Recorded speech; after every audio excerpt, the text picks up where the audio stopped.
Hello, and welcome to this lecture on education financing. My name is Maria Balsera, and I am the Tax and Education Alliance Coordinator. This alliance brings together ActionAid, Global Campaign for Education, Education International, and Tax Justice Network, Global Alliance for Tax Justice, and that's it. And I'm going to be presenting today education financing. I would like to say that there is a lot more to education than just its economic aspect, but today we are going to be focusing on this. And for that, we will be talking about the human capital approach as education as an investment, human rights approach, particularly focusing on the maximum available resources, the public policy approach, focusing on the budget, and the tax justice approach. So what is education financing? Well, we know that education requires funding in order to build schools, pay teachers' salaries and training, provide teaching materials, etc. So education financing has to do with mobilizing resources to fund education, but also how these resources are spent, how they are allocated, how they are used, and how they are accounted for. So a more broader definition would be that education financing refers to the processes by which revenues are generated, distributed, and expended for the operational and capital support of formal schooling. Now, we are going to be talking about the different approaches, and it is very important to understand that these approaches are not mutually exclusive. In fact, we see a lot of overlapping. But what we see is that at different times or different countries or spaces, some of these approaches tend to be prioritized and some other deprioritized. In terms of the human capital approach that understands education as an investment, there is a lot of literature, a very vast literature on human capital, particularly since Becker and Schultz pioneered the contribution in the 1960s. For them, education, learning, skill formation is what they consider to be the human capital accumulation, right? And they make people more productive, positively affecting individuals' income generation processes and well-being, as well as economic growth of the country. So we can see here the individual and the social benefits, right, of the human capital. So both Becker and Schultz were part of the Chicago School. And in fact, Becker won the Nobel Prize in economics for bringing economics to the area of education and other areas such as health as well. And this idea of the human capital was one of those that pushed him, right, to get this Nobel Prize. So another representative of the Chicago School was Mincer. And the basic estimates of Mincer earning models are typically interpreted as the private returns to schooling. And I'm sure you would have heard of the rate of return in education, right? But he also looked at the social returns in terms of positive effects of education on crime, on health, fertility, improved citizen participation, and on growth and productivity of the economy as a whole. And even now, we quite often talk about, for instance, girls' education, right, as having this impact on fertility and on health, right? So we will see that this is still something that even when it was invented in the 1960s, it has really changed the way that we look of how we look at education. And it was already particularly adopted by the World Bank that had been championing the human capital approach, particularly since 1962, with Sakharopoulos and Woodhull, who studied the rate of returns of education. And their studies where the research showed that the early investments in terms of the early childhood were the ones that had the highest benefits, the highest rates of return, rather than when we invest in, let's say, in secondary or higher education. Another approach is the human rights approach. So human rights are universal, inalienable, interdependent, and indivisible. Universal means that they belong to all human beings, just for the fact of being humans, right? And because they are based on the idea of dignity. Inalienable means that they cannot be taken away. Interdependent means that they work with each other, reinforcing each other. And indivisible is that we cannot choose, we cannot pick and choose, right? Which rights we are going to be to be enabling. So, for instance, some people might think that civic and political rights are better rights or more real rights than economic, social, and cultural rights. But this is not how the human rights framework works, right? So these are indivisible and they need to be working together. The human rights approach sees the state as the duty bearer, and it has the obligation to respect, protect, and fulfill. Respect means not interfering with the individual's right. Protect means protecting individuals from violations of human rights from other actors, from the state itself as well. Fulfill means this positive obligation to make the right available. And this is particularly important for economic, social, and cultural rights, and particularly important for education. Because as Katarina Tomaszewski, the former UN Special Rapporteur on the Right to Education, defined the right to education, she talked about the 4 A's. So availability, accessibility, acceptability, and adaptability, right? So as such, education must be compulsory and available, free of cost, accessible to all without discrimination, acceptable, so of good quality, relevant and adaptable to all in all contexts, right?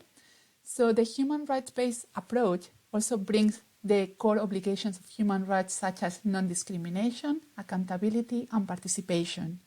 And not only the right to go to school, right? The right to education, but rights in, to, and through education.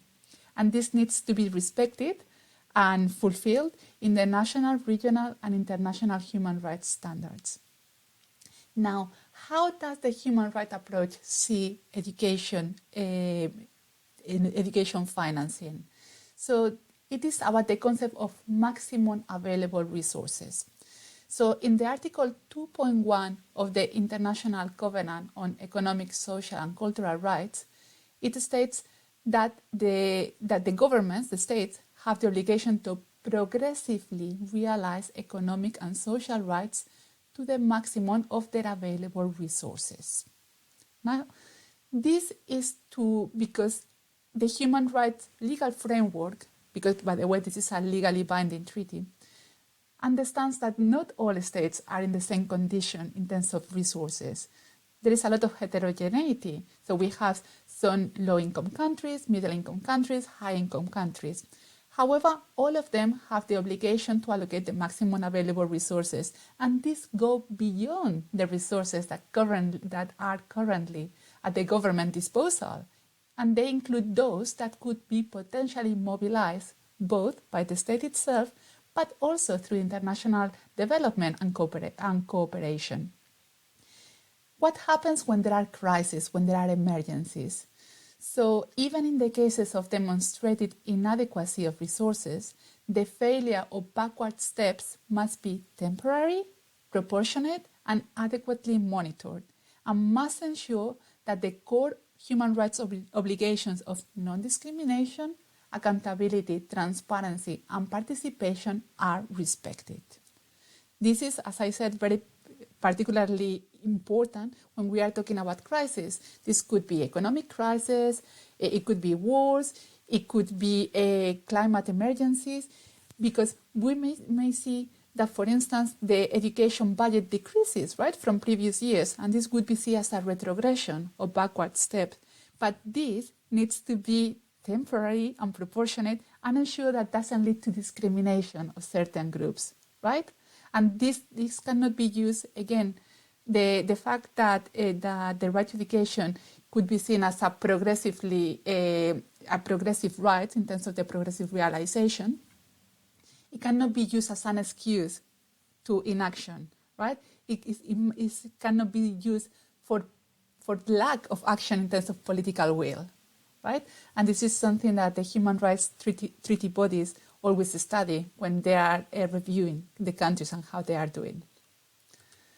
Now, possibly what you are the most experienced with is the public policy approach, which, as we will see, borrows from both the human capital and the human rights approach.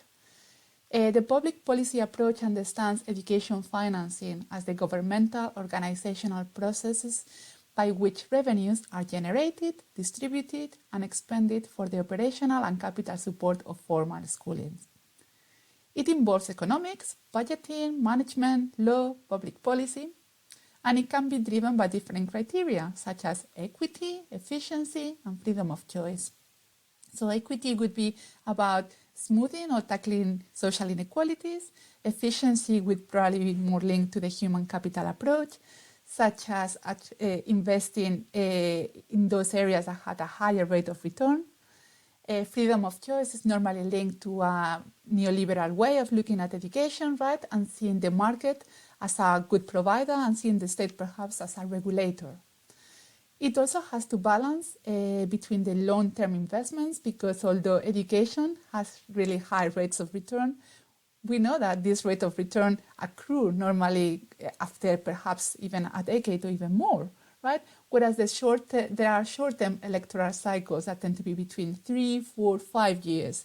So it can be quite difficult for politicians, right, to show that education is such a great investment in comparison to, let's say, infrastructure, although normally that tends to win a lot of votes, right, ensuring that there is free and good quality public education. Also, the public policy approach needs to understand education financing in different ways, if it is centralized or if it is decentralized. A key component of this approach is the budget, both in terms of the revenue, of how much money and where the revenue is coming from, as well as the expenditure. How is this budget allocated at the different levels, right, of education and in terms of the different areas? So we should be looking at the national budget, the local budget, and the school budget, how they connect with each other, right? And in terms of both in terms of the allocation, in terms of actual expenditure, etc. We need to understand that in the budget there would be recurring costs, such as operational, administration costs, such as teacher salaries, for instance, and one-off costs, which are normally capital costs, such as school buildings and equipment. Now, recurring costs represent the majority of the budget, and this could be between 80 to even 95 or even 97% of the total education budget, particularly in low-income countries. And one-off costs tend to be much lower, right? Between 20 to even 3% in some cases when the education budget is really inadequate. But this is not unusual. This is actually quite common, because most of these costs have to do with the professionals that are working in education, teacher salaries. And that is what is so tempting, right, for countries when they are trying to reduce the education budget, to freeze teacher salaries or to not employ new teachers when the old teachers are retiring, right? And that's why we see that there is a huge teacher gap, particularly in Africa, and in low and middle-income countries as well, right? That is not being replaced, normally because of the recommendations of austerity and public wage bill freeze, right, and caps. In terms of the sources of the revenues, we see that the government normally has, well, normally everywhere, has the lion's share in terms of where the money is coming from. And this should be, according to the Education Commission, should be 97% of the education financing should be coming from domestic sources, right? We see that it's around it's normally more than 90% coming from the government. However, we also see that there had been a chronic underfunding or inadequate financing of education. And we see that the household contributions have been growing over time. And we actually see that it has been growing in a very unequal way. So, for instance, in low and middle-income countries, household contributions to the education financing represent nearly 30% of the total education financing.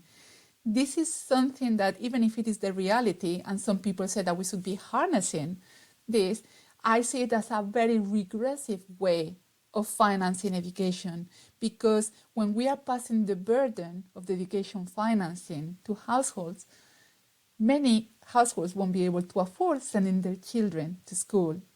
And in fact, many households will have to decide which of their children will be able to go to school, even when we are talking to the low-fee private schools, for instance.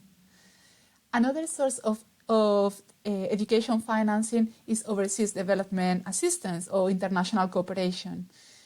This, although it normally captures most of the attention in terms of the media and the debates, it actually represents a really small percentage.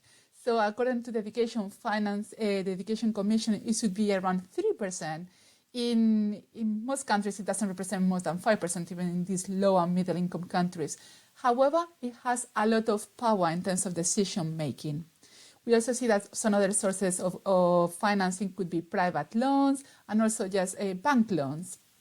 It's also important to understand when we are talking about the public policy approach, the budget cycle in terms of the planning, approval, implementation, and control of the budget. Now, probably my favorite is the tax justice approach, and this has been missing in the previous debates and the previous approaches, and this presents a sustainable and progressive solution to the inadequate financing of education. So we need to understand that the domestic resources actually rely most of it on taxes in terms of the tax to the gross domestic product ratio, right? But how do governments raise revenue through taxes? So they can raise revenue through progressive or regressive taxation, right? Or through both, normally. So we consider progressive taxation those where those with higher income or wealth pay more as a proportion of their income or wealth, and regressive taxation would be the opposite. Those with a lower, the poor people pay more as a proportion of their income or wealth, right? So example of regressive taxation tend to be value-added tax or sales taxes, where everyone has to pay the same, right? In terms of when you are buying something, let's say cereal or flour, or you are buying soap, everyone pays the same. However, it is a much higher proportion for those people who are poorer, right, in terms of their income. Whereas progressive taxation tends to be associated with direct taxation. So let's think of personal income tax, where normally there is an amount, where there is a threshold that is exempted from paying taxes, and the more you earn, the higher the proportion that you earn on that extra bit, right? The same happens with companies, with firms, and we have the corporate income tax. And these are normally considered to be progressive taxes. We can also make indirect taxation more progressive by taxing more luxury items, for instance. But this is, as a rule of thumb, tends to be regressive taxation tends to be indirect taxes, and progressive tends to be more direct taxes, right? Although it doesn't always work. Now, why are low and middle income countries not collecting enough in terms of the tax to GDP ratio?